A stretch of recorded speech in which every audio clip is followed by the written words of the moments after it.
J'ai fait un certain nombre de rêves ces temps derniers qui m'ont porté l'attention sur la question de l'affect. L'affect ou le sentiment, l'amour, la haine, la colère, toutes ces choses-là, qui m'ont amené à réfléchir à nouveau sur cette question que j'avais pointée il y a quelque temps en disant que le symbolique, c'est l'affect. La représentation, c'est la représentation, c'est la surface, et le symbolique, c'est le trou qu'il y a autour, c'est-à-dire l'affect. Comment j'en suis venu à dire cela, puisque je crois être à peu près le seul à le dire, c'est que je suis parti de cette formule de Lacan que j'ai trouvée dans le Symptôme, où il dit l'imaginaire c'est la surface, le symbolique c'est le trou, et le réel c'est ce qui existe, écrit en deux mots, existe, ce qui se tient en dehors de toute représentation. C'est ça le réel en effet. Et ça m'avait frappé, et il est dommage que Lacan n'y soit jamais revenu, parce que c'est un apax, c'est-à-dire une apparition quasi singulière dans toute l'œuvre de Lacan. Il n'y revient pas. Mais c'est là où, il me semble, il a dit quelque chose de pertinent. Donc, contrairement à ce que disent les gens qui pensent que j'ai idéologiquement quelque chose contre Lacan, donc je vais toujours trouver ce qui ne va pas chez lui. Non, il m'arrive de trouver ce qui va bien aussi quand il sort quelque chose d'intéressant. Et je pourrais dire ça de n'importe quel auteur, à commencer par Freud, dont je prends un certain nombre de choses, mais dont je critique un certain nombre d'autres choses. Donc, pourquoi je dis que le symbolique, c'est l'affect ? Je le dis parce que, par exemple, vous êtes dans le métro, eh bien, il y a toute la foule autour de vous, c'est des gens. Eh bien, vous en avez rien à foutre. Et moi, quand je suis dans le métro, j'en ai rien à foutre. Je m'intéresse à mon téléphone dans lequel je continue à faire mes conversations Facebook, ou je lis mon livre qui est dans mon téléphone, et les gens autour ne m'intéressent pas. Pourtant, je les vois. J'ai la sensation qui s'inscrit sur ma rétine. Et quelquefois, ça ressort dans mes rêves, cette sensation, sous forme de « il y a des foules qui m'entourent ». Et ces foules, je ne reconnais personne dedans. Donc j'ai appelé ça le réel, ce qui existe, ce qui se tient en dehors de la représentation, puisque je suis incapable de me représenter un tel et un tel de cette foule, ce sont des gens, c'est tout. Et ça peut être vrai pour des objets, pour des décors, un décor urbain, un décor végétal, peu importe, c'est-à-dire des choses qui vont frapper la sensation, la rétine, ou l'ouïe, et que je ne peux pas décrire, donc ça reste inscrit quelque part, ça peut ressortir dans les rêves, donc j'appelle ça le réel, mais ça n'a rien à voir avec la réalité qui effectivement est extérieure, tandis que le réel est intérieur. Et donc ce qui fait que je retiens le visage et les propos d'une personne, c'est le fait que je m'y intéresse, tout simplement. Et cet intérêt, l'autre nom de l'intérêt, eh bien c'est le sentiment, c'est la libido, c'est l'amour ou c'est la haine, avec toutes les variantes intermédiaires. Ça va découper une personne dans l'environnement. Ça peut être une personne, mais ça peut être un objet qui m'intéresse. Je sais pas moi, la Tour Eiffel, par exemple. Pourquoi ça m'intéresserait pas le Taj Mahal, ou une petite sculpture dans un coin, sur le mur d'une vieille maison dans une vieille ville, je ne sais pas moi, n'importe quoi.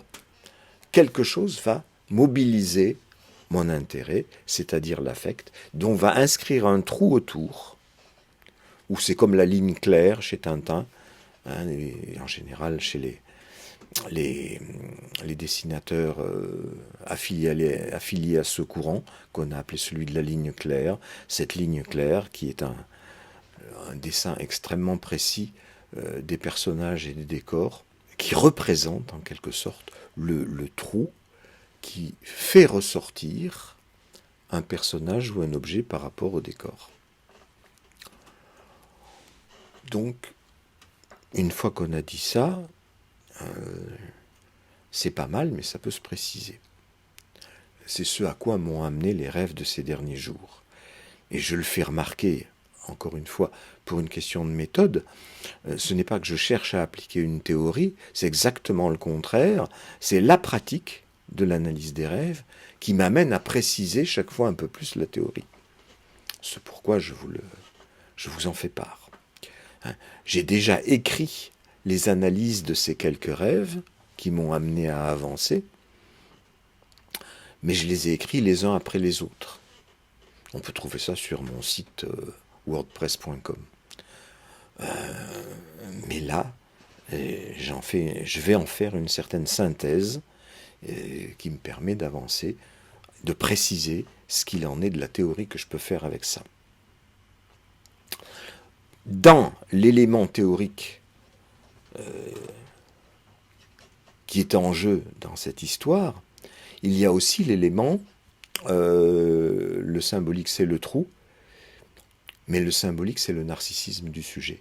C'est l'autre avancée que j'ai faite en théorie, qui n'est pas dans Freud, qui n'est pas dans Lacan. Pourtant c'est presque là dans Freud, quand il parle, au-delà du principe de plaisir, quand il parle du Forda, de l'enfant qui jette un objet au loin pour le faire disparaître, eh bien, puisque c'est le geste que l'enfant fait le plus souvent, alors qu'il devrait être plus content de retrouver l'objet, si l'objet représente maman, c'était l'hypothèse de Freud, mais ça peut représenter n'importe quel objet qui m'intéresse. Je suis plus content d'avoir cet objet près de moi que de le faire disparaître. Pourquoi je le fais disparaître? A priori, ça va contre mes intérêts.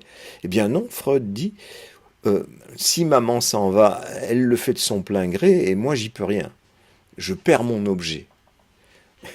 Alors que si je jette un objet qui représente maman, j'y gagne le fait d'avoir été celui qui décide de perdre l'objet. Et comme ça, c'est vrai de multiples rêves, chez moi et chez les gens, j'ai pu le vérifier.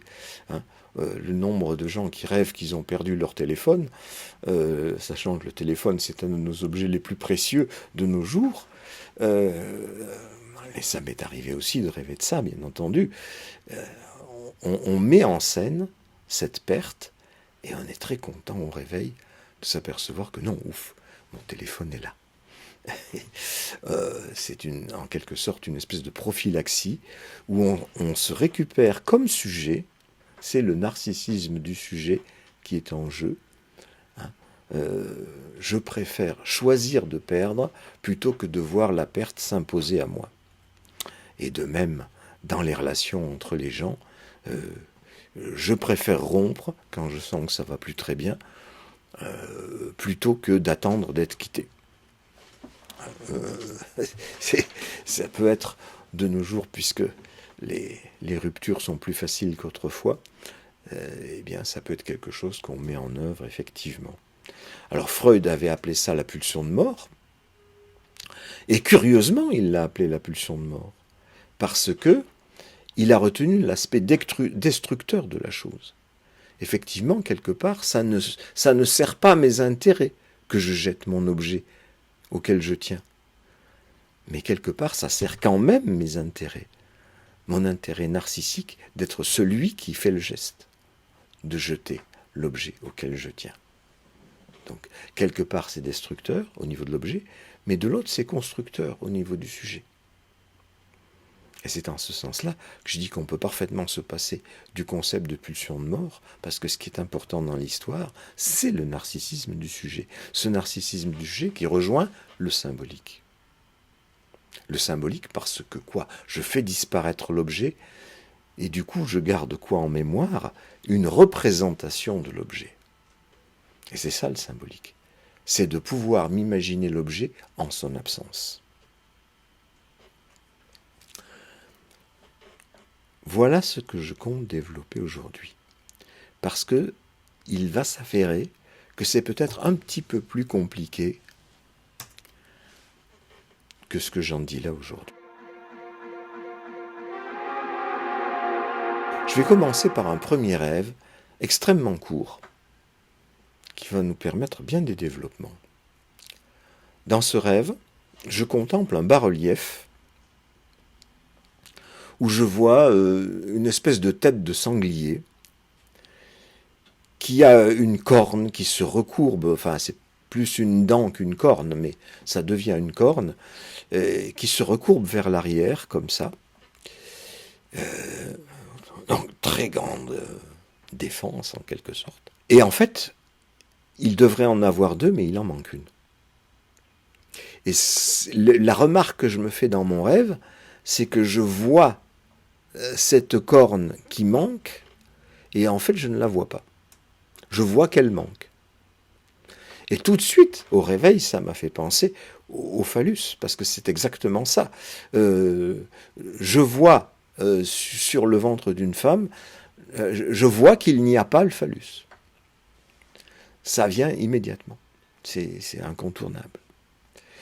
Et encore une fois, c'est lorsque j'étais enfant que j'ai fait cette remarque. Et elle est restée inscrite. Hein. J'ai eu beau apprendre après qu'il ne manquait rien à une femme, qu'elle avait tout ce qu'il faut pour vivre et se reproduire et jouir.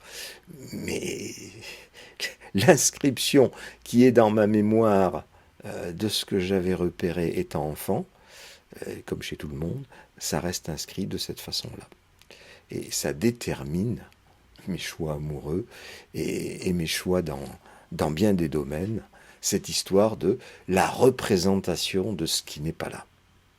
Ce qui fait que d'une manière générale, parce que cette histoire de phallus c'est vachement importante, parce qu'elle met le corps en jeu, mon corps en tant qu'il est complet ou pas, ou mon corps en tant qu'il est le complément du corps de quelqu'un d'autre ou pas. C'est ça dans les relations qui se jouent. Hein. Je suis le complément de l'autre, ou l'autre me complète. Bon, plus ou moins, bien évidemment. On sait très bien que ça, c'est plutôt moins que plus en général. On aimerait bien que ça soit plus, mais en général, c'est plutôt moins. Et c'est ça qui est en jeu. De ce en plus et de ce en moins. Un peu plus de phallus, un peu moins de phallus. Voilà, c'est ce qu'on cherche tous. Et mon rêve me présente ça. Or, c'est là que ça devient intéressant, parce que tout ce que je vous ai dit là, je l'ai déjà répété des centaines de fois.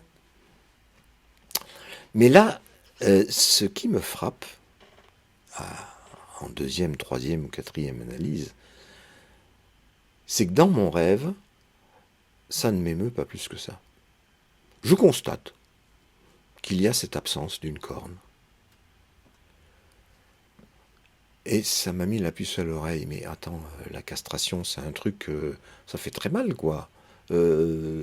Compte tenu d'autres rêves que j'ai eus, comment se fait-il que je contemple ça d'une manière quasi indifférente? Je vous parlais de l'affect tout à l'heure, du symbolique, qui est ce qui met en scène, justement, ce qui met en scène, c'est-à-dire ce qui fait venir à la représentation, comme une représentation théâtrale, ce qui fait venir à la représentation un objet, eh bien là, c'est accompagné de très peu d'affect. Pourquoi? Première réponse, à cause du refoulement. Et puis, ensuite, je développe les associations qui me viennent. Et les associations sont les suivantes. La texture du bas-relief, sa texture et sa couleur, me fait immédiatement penser à des statuettes de plastique qu'on trouvait en cadeau dans les cafés Varka il y a une trentaine ou une quarantaine d'années.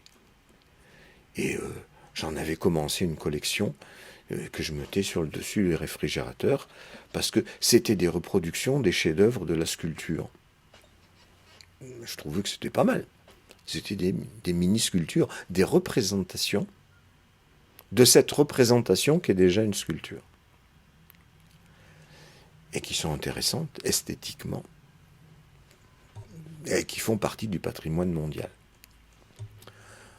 Or, ça me fait tout de suite penser que dans le roman que j'avais commencé à écrire il y a 40 ans, roman qui était destiné à raconter comment on a été venu à l'assassinat d'une infirmière au sein de l'hôpital psychiatrique dans lequel je travaillais à l'époque, infirmière qui s'appelait Evelyne et qui était ma petite amie. Ça m'avait un peu remué cette histoire-là quand même. Hein. Et je voulais en écrire l'histoire. Comme on fait en analyse, quand on a un trauma, on le raconte. Bien à l'époque, j'étais en analyse, ça ne me suffisait pas, j'avais envie de raconter ça. J'avais commencé un roman. Et je savais très bien qui était l'assassin, c'était un des malades dont je m'occupais, qui m'avait d'ailleurs dit qu'il avait des vues sur l'Evelyne en question, parce que l'Evelyne en question était très belle d'une part, et s'habillait de manière affriolante d'autre part, ce qui m'avait amené à la prévenir, à lui dire, écoute, essaie de t'habiller autrement, parce que quand même, tu fais des ravages au niveau des malades, là, et un jour, ça risque d'amener des problèmes. En effet, ça lui a amené le petit problème qu'elle a été assassinée. Et pas n'importe comment. Hein. Le type lui a commencé par lui fracasser la tête avec un pot à eau en métal pour ensuite la larder de je ne sais plus combien de coups de couteau. C'est violent, voyez. Vous voyez les associations.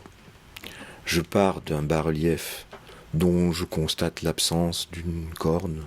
C'est pas très violent. Les associations m'amènent tout naturellement à un truc hyper violent, à un vrai trauma. Et où l'absence, là, c'est l'absence d'Evelyne. Elle était présente, et du fait de ces assassinats, elle est absente. Cette fois, c'est le corps entier qui disparaît. Et la représentation que j'en avait fait que mon affect, ma libido, l'avait détaché de l'ensemble des personnels de l'hôpital pour en faire ma petite amie. Il y avait un trou, là, autour. Et comme ce malade-là, ce trou-là, ne correspondait pas au même trou de la part d'Evelyne, qui ne le distinguait pas des autres malades, elle ne lui renvoyait pas son amour, en quelque sorte, eh bien, il a décidé de faire des trous dedans. Voilà le symbolique. Alors on pourrait dire aussi le travail de la pulsion de mort, au sens destructif. La pulsion de mort, ça ne cherche à faire mourir les gens, à détruire les choses. Ouais, c'était la conclusion qu'avait tirée Freud de son essai, au-delà du principe de plaisir. Alors que, comme je l'ai fait remarquer tout à l'heure, il avait lui-même fait remarquer que l'enfant y retirait l'intérêt d'être lui-même dans l'histoire. Et ce malade qui avait assassiné Evelyne, vraisemblablement, puisque je ne suis pas dans sa tête, il retirait l'intérêt de posséder Evelyne. Il ne pouvait pas rentrer son zizi en elle, et bien il a rentré un couteau. Là, il l'a possédée. Elle ne voulait pas correspondre à son trou de libido autour, il a fait du trou, et il avait cette satisfaction au moins de l'avoir fait lui-même.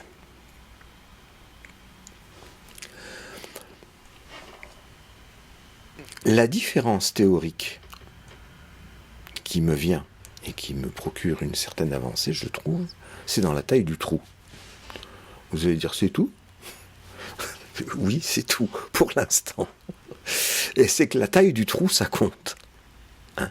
C'est-à-dire que on part d'une rondelle qui représente ce cochon, par exemple, et j'avais dit un sanglier, mais un sanglier, je ne sais jamais qu'un cochon sauvage, c'est-à-dire que quelque part, ça représentait peut-être ma cochonnerie et ma sauvagerie, à moi, c'est-à-dire ma façon de gérer ma libido, mais si la représentation était là, la représentation de l'affect n'était pas là. Il y avait juste la découpe qui me permettait de voir la représentation. Mais la force de l'affect n'y était pas. J'ai été obligé de faire tout le travail associatif pour retrouver cette force. Ces statuettes, dans mon roman, j'avais imaginé qu'elles étaient aussi sur le frigo dans l'appartement de la mère de l'assassin. Je l'avais raconté comme ça, parce que je connaissais ni sa mère, ni son appartement, bien sûr, je l'avais imaginé, mais j'avais emprunté dans mon stock mémoriel personnel cette espèce d'images, je ne sais pas pourquoi. Peut-être parce que ça fait surgir des petits phallus sur le dos du réfrigérateur, puisqu'Evelyne avait refroidi les ardeurs de ce mec, et qui en retour l'avait refroidi elle-même.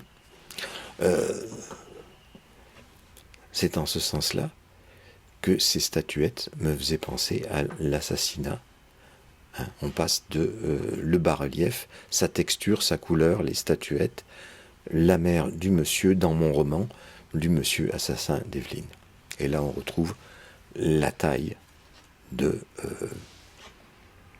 sang.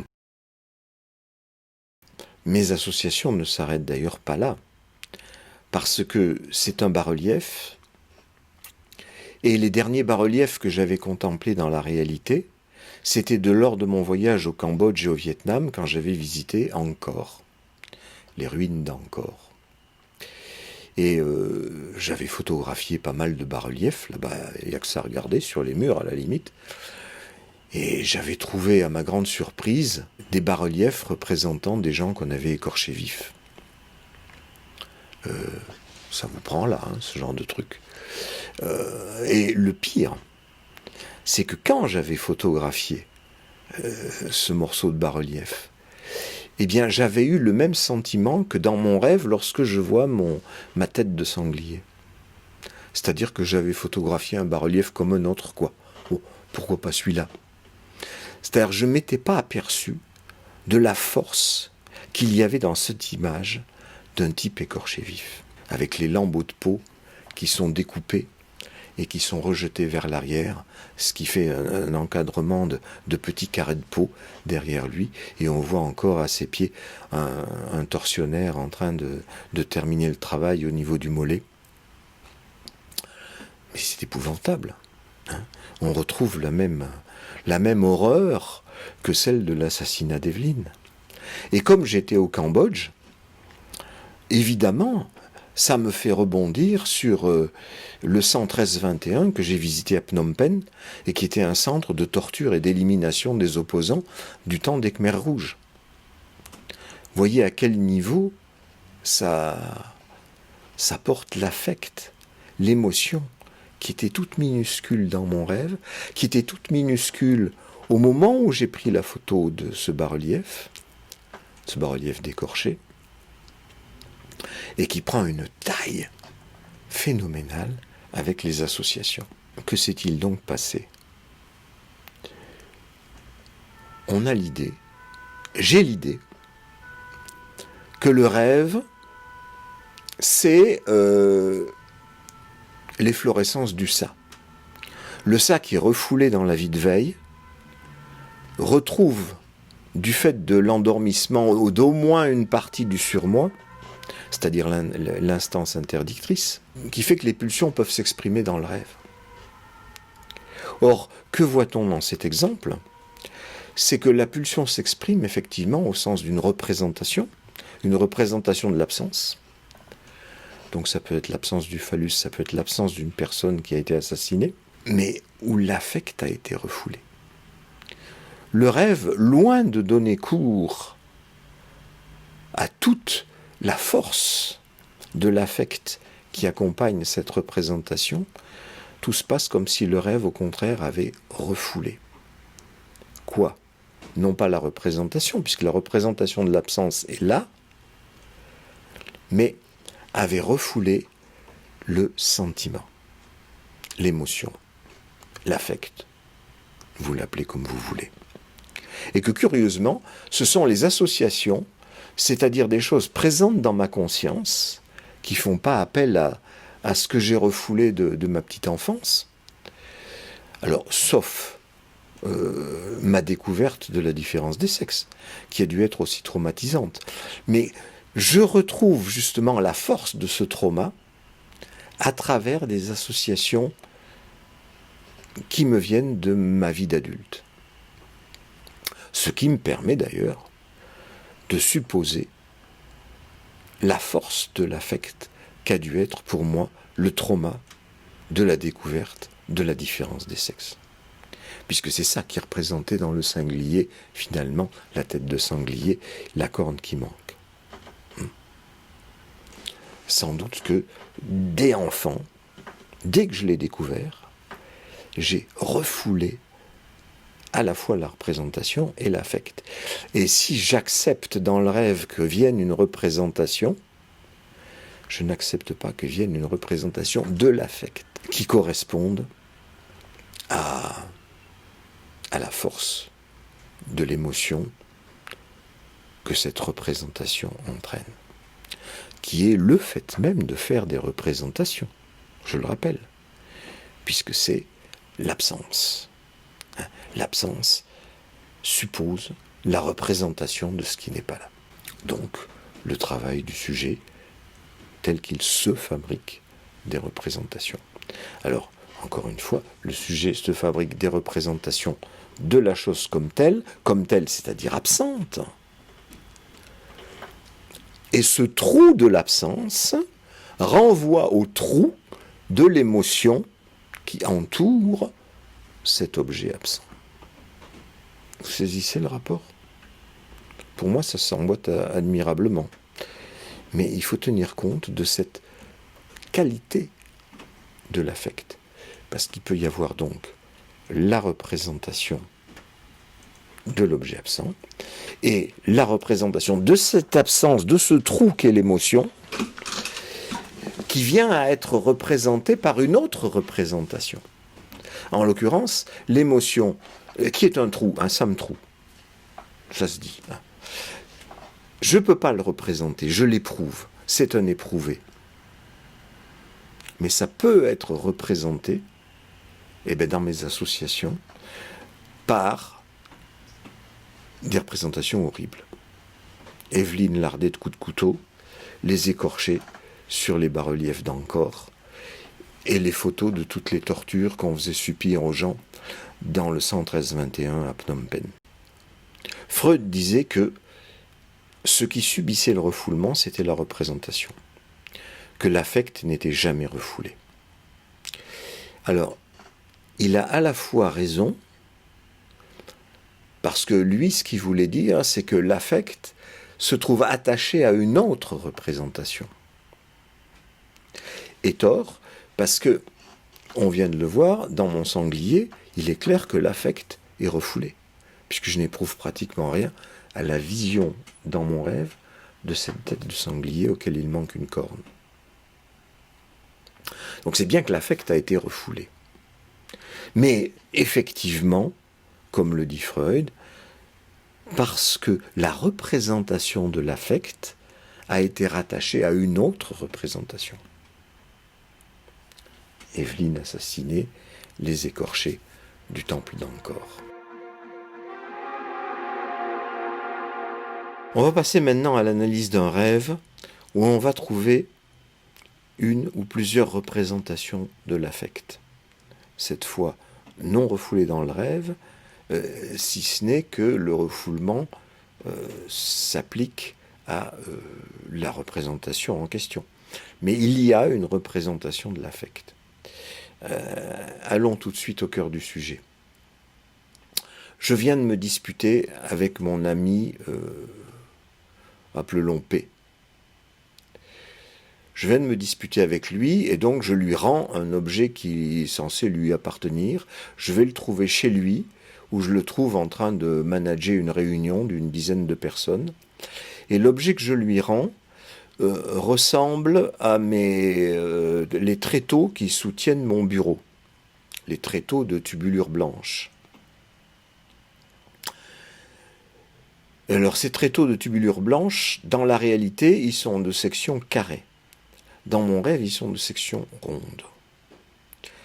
Et je monte ce tréteau au-dessus de celui de mon ami P, parce qu'il a le même. Il a le même sorte de tréteau. Je le monte et je mesure qu'il y a un écart de 34 cm entre les deux. J'ajoute que je fais tout ça en étant très en colère. Et mon ami est aussi très en colère, parce que nous venons de nous disputer, et ceci est les conséquences de la dispute qui continue. Et d'ailleurs, mon ami me demande de remesurer, parce que j'ai trouvé 34 cm, mais il veut être bien sûr que mon tréteau est au-dessus du sien de 34 cm. Vous voyez que là, le rêve n'est pas fini, hein, mais je passerai à la suite du rêve tout à l'heure. Voyez que là, à la différence du premier rêve, où lequel la vision du sanglier m'était quasi indifférente, là, il y a un affect qui est au premier plan, c'est la colère. Et il est représenté par quoi? Eh bien par la colère. C'est tout bête. Je l'éprouve dans le rêve, mon ami l'éprouve, nous sommes en train de nous disputer, et après il n'est pas difficile d'analyser les représentations qui sont finalement au lieu d'origine de la colère. C'est ces sortes de tréteaux. Ce qui donne la clé de l'interprétation, c'est que dans la réalité, la section de ces tréteaux est carrée, tandis que dans mon rêve, c'est rond. Une tubulure blanche qui passe de carré à cylindrique, eh ben, c'est un phallus, quoi. Un phallus un peu compliqué, mais c'est de ça dont il s'agit. Et ce dont il s'agit dans ma colère par rapport à mon ami, c'est la mesure de notre zizi respectif, qui va être au-dessus de l'autre. Autrement dit, qui va pisser plus loin que l'autre, qui va avoir un zizi plus grand que l'autre. C'est des bêtises de cours d'école, c'est comme ça qu'on le dit le plus souvent, n'empêche c'est vachement important. Parce que c'est ce qui nous détermine. Hein. On le sait très bien, je cherche à gagner plus, c'est pour montrer que j'ai plus de zizi que les autres. Je cherche à m'habiller mieux, c'est pour montrer que j'ai plus de zizi que les autres. Et les femmes, du coup, cherchent à s'habiller encore mieux. Et il suffit, là, au niveau de la mesure, de mesurer la surface, dans une grande surface, justement, la surface réservée à l'habillement féminin par rapport à l'habillement masculin, il y a à peu près 80% de surface supplémentaire pour l'habillement féminin.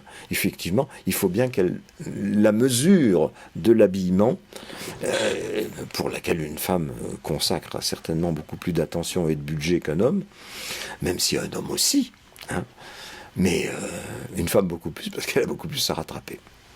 Tout ça est complètement idiot, du point de vue rationnel, hein, mais c'est comme ça que ça marche, et c'est comme ça qu'il y a des grandes firmes qui dominent le monde, comme Dior, comme Vuitton, Hermès, Guerlain, et tant d'autres accessoires de beauté.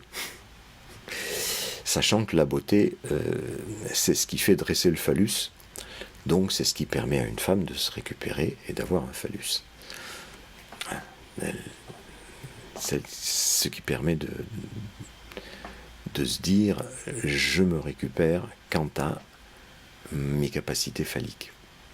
Mes capacités phalliques, je le rappelle, c'est le symbolique, c'est-à-dire c'est finalement le fait d'arriver à se symboliser soi-même, avoir une représentation de soi-même.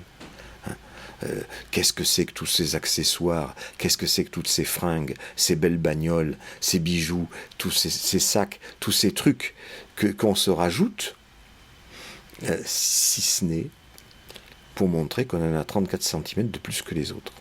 Ça, c'est mon rêve, la référence. Hein. Et spécialement dans les disputes, hein, parce que c'est là que ça vient au premier plan. Le reste du temps, ça peut être refoulé, mais ce qui transparaît dans cette colère, c'est l'angoisse de castration. Alors là, j'interprète, c'est-à-dire je donne une autre représentation à l'affect. L'affect premier qui n'est pas refoulé, c'est la colère. L'affect que l'on peut interpréter, on peut en donner une représentation, c'est la castration. Je viens rapporter ces tréteaux à mon ami avec lequel je me suis disputé. C'est comme si je jouais au grand seigneur et que je lui disais « Tiens, je te le donne, mais je te le redonne puisque c'est à toi. Mais en fait, ça montre à quel point je suis supérieur à toi. » Ce qui, encore une fois, est complètement idiot et qui me renvoie à l'histoire de ces tréteaux qui ont été demandés par une amante à moi à l'époque où elle habitait chez moi. C'était pour qu'elle se fasse un bureau avec une grande planche qu'elle avait trouvée sur le trottoir.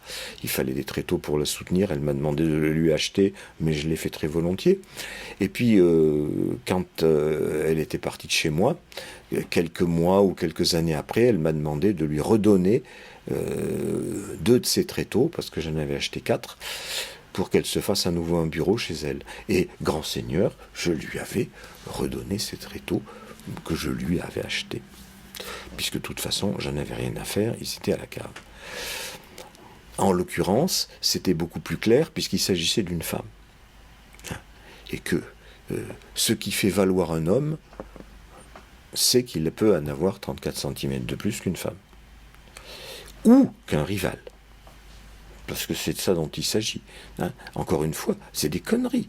Du point de vue de la vie de veille, du point de vue de la raison, c'est des conneries. Mais l'inconscient est fait de ça. Si c'est refoulé, c'est bien parce que ce sont des idées dont nous ne sommes pas fiers. Je ne veux pas en entendre parler. Mais ça ressort dès qu'il y a une dispute. Je m'étais disputé grave aussi avec cette amie femme. Et donc les 2 disputes se sont condensées dans mon rêve autour du même objet, les tréteaux en tubulure blanche qui représentent le phallus, qui peut être présent ou absent. Donc c'est le symbolique. Et là, le symbolique en tant que tel se manifeste par l'affect, c'est-à-dire la colère, qui dissimule l'angoisse de castration. Angoisse de castration dont vous voyez à présent à quel point elle participe du symbolique.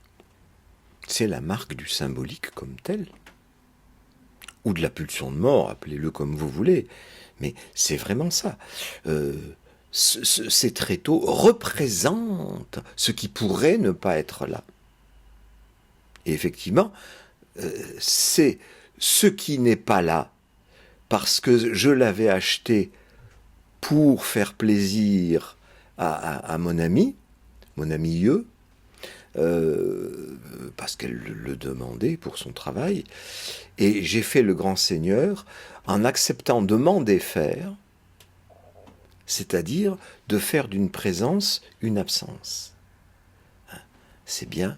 Et c'est ce qui se passe dans mon rêve. Je redonne ces tréteaux à mon ami I. C'est une façon de dire, je fais du Forda. Je jette l'objet au loin, mais je me récupère. Je me symbolise moi-même dans celui qui est capable de faire des représentations.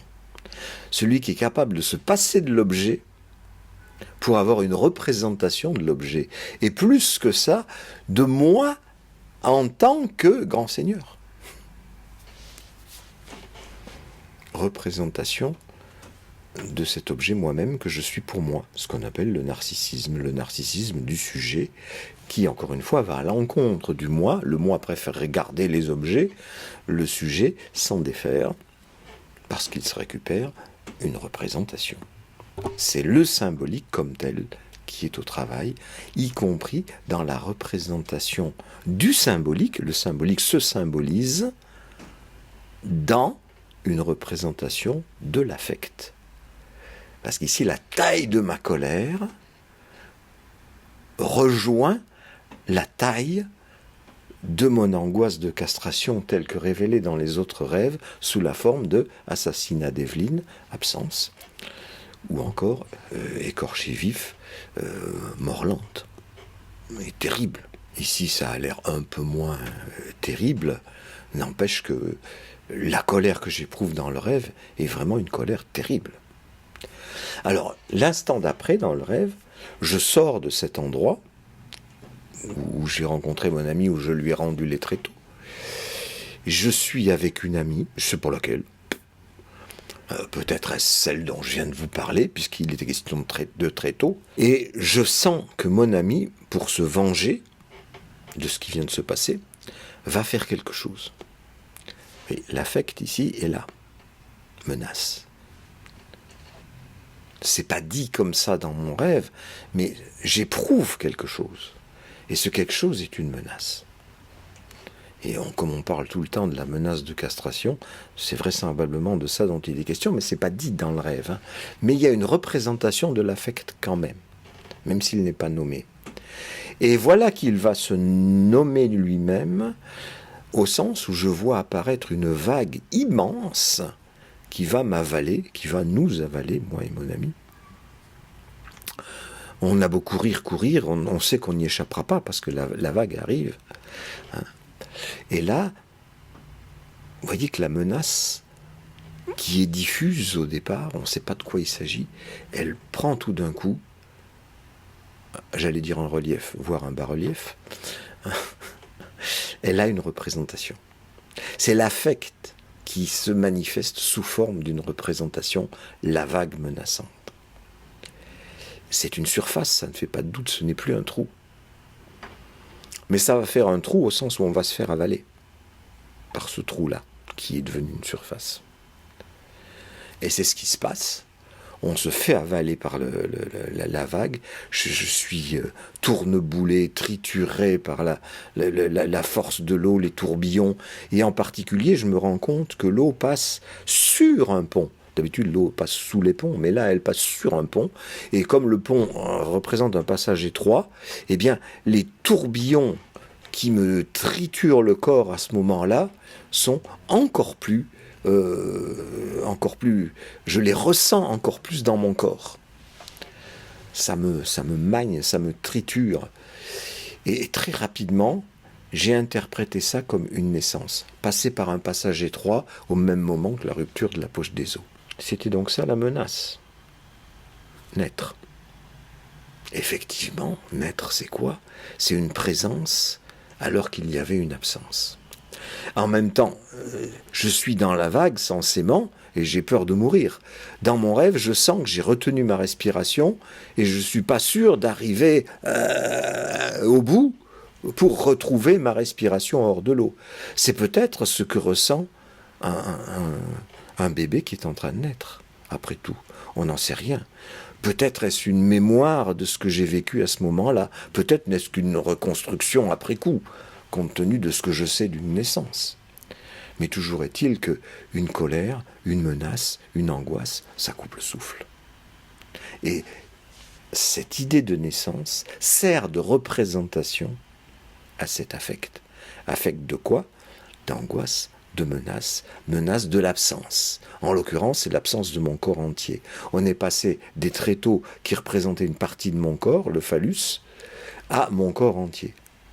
Dans les deux cas, il s'agit d'une représentation de moi-même, avec ou sans phallus, mais moi-même comme phallus de ma mère, ce coup-ci. Parce que la vague, c'est aussi la mer. Pendant longtemps, j'ai rêvé de choses comme ça, de vagues.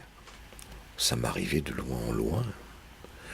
Et à une époque, quand j'étais sur une plage, malgré la paisibilité de la chose, malgré le calme de la mer, eh bien, malgré moi, j'étais toujours en train de repérer les endroits par où il faudrait s'enfuir en cas de raz-de-marée, de tsunami. J'ai jamais vécu de tsunami, bien heureusement, mais ça indique à quel point la vague menace, je la ressentais comme présente. Et je l'avais interprétée dans un premier temps comme la trop grande sollicitude de ma mère à mon égard. Vous savez, la mère qui veut tout le temps embrasser son petit, qui veut tout le temps le porter, qui veut tout le temps faire tout ce qu'il veut, etc., qui était sans doute l'attitude de ma mère après ma naissance et jusqu'à 5 ans. Avant ma naissance, non, parce qu'elle avait peut-être pas trop envie que je vienne au monde, puisqu'elle a eu un abcès au sein qui l'a empêché de me nourrir et de s'occuper de moi pendant les premiers jours. Et puis après 5 ans, parce qu'elle l'a dit carrément, après 5 ans, j'étais beaucoup moins intéressant. Je devais sans doute être trop autonome. Et je cessais d'être une partie de son corps. Je devenais une absence pour elle. Donc je représentais une menace de castration pour elle, d'où elle m'a relativement délaissé, dirais-je. Alors que elle m'avait peut-être trop aimé pendant un certain temps. Donc je l'interprétais comme ça, la vague. Trop grande sollicitude de ma mère. Mais ici, peut-être bien qu'elle représente tout simplement l'affect. Là, ça peut représenter l'affect de ma mère, mais l'affect de menace, puis de colère, dans mon rapport à mon ami I et mon ami E. C'est-à-dire une angoisse de castration, encore une fois. C'est une représentation de l'affect. Avec la taille, à la mesure de cette vague immense, avec la taille que peut représenter la représentation. On peut difficilement représenter un trou et la qualité d'un trou, mais le bord du trou, à savoir une vague par exemple, ça peut représenter cette force de l'affect, donc du symbolique, puisque ça me représente moi, puisque ce qui déboule à la fin sur le pont, c'est moi en train de naître. Avec peut-être donc une symbolisation, représentation des affects qui ont entouré ma naissance. Entre autres affects, j'ai dit que j'étais trituré, malmené par les tourbillons, spécialement au moment de passer dans ce passage étroit. L'autre interprétation qui peut venir, ça c'est retourner la rondelle de la représentation, c'est que la menace, quelque part, c'est ce qui est désiré. L'angoisse, ça pourrait être ce qui me provoque le plus de jouissance. Parce qu'il y avait quelque chose d'agréable dans cette trituration. Quand même, malgré ma difficulté à retenir mon souffle, oui, il y avait quelque chose qui faisait que ces tourbillons me faisaient sentir mon corps, me faisaient sentir être vivant. Autrement dit, ça pouvait très bien être ou une réminiscence, un souvenir de quelque chose que j'ai vécu quand ma mère me triturait, bébé, enfant, ou me triturait dans son utérus, après tout j'en sais rien, mais représentant l'amour sexuel de ma mère pour moi. Je dis sexuel parce que c'est le corps qui est en jeu, c'est des caresses sur le corps qui sont en jeu. Mais comme c'est mon rêve et que c'est moi qui le mets enceinte, oui, c'est moi qui mets ma mère enceinte, puisque c'est moi qui me mets à l'intérieur d'elle-même, là. Donc c'est quoi? C'est mon désir incestueux. J'imagine que celui de ma mère était le même. Mais, en l'occurrence, je parle de moi et de mon désir d'être trituré par ma mère, telle qu'elle a pu le faire quand j'étais bébé, ou quand j'étais dans son utérus. Chose dont j'ai été privé, absence, après l'âge de 5 ans, où elle a cessé de me faire des bisous et des caresses. J'ai dans mon souvenir, un souvenir qui date de après 2 ans, je sais, compte tenu de l'environnement, mais certainement en dessous de 5 ans, où je suis dans mon berceau, le berceau au pied du lit de mes parents, tout nu, et ma mère est en train de jouer avec mon zizi. Elle le fait valser comme ça de droite à gauche, et elle rigole aux éclats, et moi aussi. Autrement dit, ça nous plaît à tous les deux. C'est certainement le genre de choses que peu de mères accepteraient de raconter, et que peut-être beaucoup d'enfants accepteraient de raconter en disant « Ouais, c'est dégueulasse, c'est de l'inceste. Ma mère m'a abusé de moi. » Oui, mais enfin là, on était, dans mon rêve en tout cas, ou dans mon souvenir, je ne sais pas si c'est un vrai souvenir ou simplement un fantasme, eh bien, on y est les deux à prendre part et à rigoler aux éclats. L'inceste, c'est le pendant de la castration, ça fait partie de l'être humain, de sa structure, de ce qui ne cesse pas de chercher à se symboliser à travers ce travail du symbolique, c'est-à-dire ce travail de l'affect, qui ici renvoie plus loin que le sentiment à des sensations corporelles. sensation d'être trituré au moment du passage dans le vagin de ma mère. Quand je le formule comme ça, c'est mon corps entier qui passe dans le vagin de ma mère, ce qui ne m'a pas empêché d'avoir dans d'autres rêves la sensation de mon zizi seulement qui passe dans le vagin de ma mère. Autrement dit, mon désir incestueux qui fonctionne dans les deux sens. Moi comme zizi dans mon corps tout entier, et moi avec un zizi, c'est l'être et l'avoir, le phallus. Donc ici, les sentiments se rapprochent de la sensation. Cette sensation qui souvent reste de l'ordre du réel, au sens où on ne peut pas la décrire, ici, le fait d'avoir été mis en scène, ça me permet d'accéder aux mots pour le décrire, aux représentations, avec toute la force nécessaire, parce que vraiment, je pense à machine à laver là, c'est souvent aussi une machine à laver, c'est une représentation du ventre maternel qui triture l'enfant jusqu'à ce que le programme machine soit terminé et qu'on ouvre la porte, le hublot, de façon à ce que le bébé en sorte. Effectivement, dans mon rêve, j'en sors, au flanc d'une colline. Est-ce à dire que je suis tiré d'affaire ? Non, je ressens toujours planer la menace, comme je la ressens toujours planer aujourd'hui, à l'âge de 70 balais, parce que ça ne cesse jamais, vu que c'est la condition humaine. C'est comme ça que nous sommes dans le symbolique, c'est-à-dire dans la présence-absence. En l'occurrence, là, j'ai la menace. Je sais qu'il va y avoir une deuxième, une troisième vague, et peut-être que la vague représente aussi la colère de ma mère, peut-être qu'elle représente aussi ma propre colère, puisque dans l'histoire des tubulures, c'était ma colère aussi, vis-à-vis de mon ami.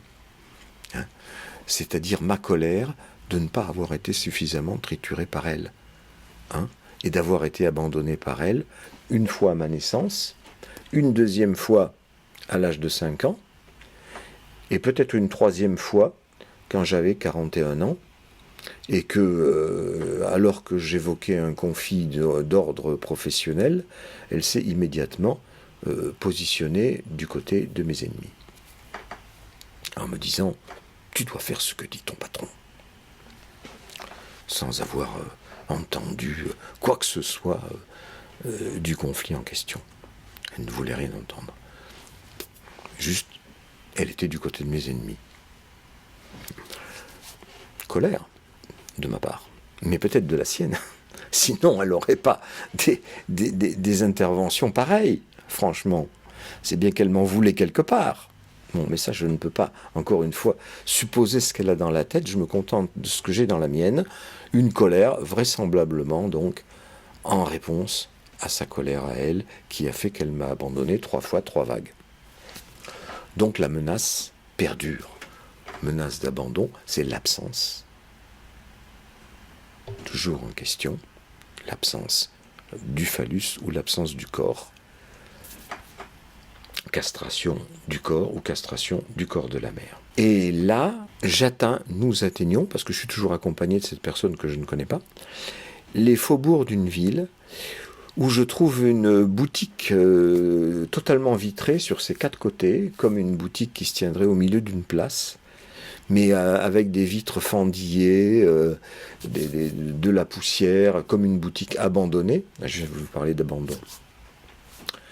Et c'est une boutique de coiffeur. À l'intérieur se tient un coiffeur chinois entouré d'une toute une ribambelle d'enfants, chinois également. Et j'essaie de faire comprendre à ce type qu'il va y avoir un tsunami, on va encore recevoir 1 ou 2 vagues, il faut qu'il nous indique un endroit, un souterrain, quelque chose où on pourrait se mettre à l'abri, aussi bien lui, ses enfants, que nous. Comment le lui faire comprendre ? Apparemment, il ne parle que le chinois. L'anglais, non. Alors je cherche un crayon et un papier pour essayer de lui faire un dessin et lui faire comprendre. Le rêve s'arrête là. Curieusement, alors que la menace de la vague et les triturations de l'eau étaient des sentiments extraordinairement forts, là, le coiffeur est tout calme, les enfants aussi. La menace est peut-être là, mais diffuse, assez lointaine, ça va venir, c'est tout. Et je cherche un moyen de me faire comprendre, c'est-à-dire de me faire entendre, tout comme j'ai cherché un moyen de me faire entendre de ma mère, qui n'entendait rien, ne comprenait rien, exactement comme si je parlais le chinois. Comme j'ai des rapports avec les Chinois actuellement, et que je ne me fais pas comprendre d'eux, sauf par l'intermédiaire de traducteurs, c'est l'actuel que reprend mon rêve pour mettre en scène ce dont il s'agit dans une incompréhension qui aboutit à colère et castration. Et castration, c'est ce qui est évoqué dans le coiffeur comme tel. Le coiffeur, c'est celui qui coupe, qui manie les ciseaux. Simplement, je suis revenu dans mon rêve à une représentation de la castration, parce que c'est encore une fois ce dont il s'agit, qui est semblable à celle de mon sanglier par lequel j'ai commencé cet exposé. C'est-à-dire que le sentiment, la force de l'affect a été à nouveau refoulée. Vous voyez que dans les rêves, ce n'est pas toujours l'expression débridée des sentiments, de la libido, mais ça varie, ça flue et ça reflue comme la marée, le refoulement, l'expression, la censure, le développement. Là, contrairement à mon rêve de sanglier, ça commence par une expression, la colère, la vague, expression du sentiment énorme, et puis ça se finit par quelque chose de tout à fait anodin, un coiffeur. C'est la même chose qui est représentée, mais la représentation est minimisée. Autant le trou est grand avec la vague et son passage sur le pont, où le trou se rétrécit un peu, autant là, il est devenu minuscule. Alors, le refoulement, ça peut avoir du bon, hein, c'est que justement, ça peut rendre tolérable un certain nombre de sentiments. Et que le symbolique, il fait son travail dans les deux sens. C'est-à-dire révéler la force de l'affect, grand trou, ou la réduire pour la rendre supportable, petit trou. À quoi se résume mon propos finalement ? À ceci. C'est que pour représenter une représentation, l'affect est nécessaire. Hein, c'est le trou qui entoure la surface. Mais que une représentation de ce trou est également nécessaire. Le trou tout seul, il ne rend pas compte de la dimension, de l'importance de la représentation. Si mon trou autour du sanglier était resté aussi minuscule, je n'aurais jamais compris la force de la représentation de la castration. Et représenter une chose sans représenter son importance, finalement, c'est passer à côté de sa représentation. C'est comme bien des représentations de la castration qui peuvent passer dans les livres de psychanalyse, dont on parle comme ça, d'une manière tout à fait banale. Ben oui, c'est la castration, quoi. Pas de souci. Mais non. Non, c'est un truc horrible, effroyable. Et pour le représenter, c'est effroyable. Il y faut des représentations. Des représentations qui représentent la profondeur, la dimension du trou de l'affect. Voilà.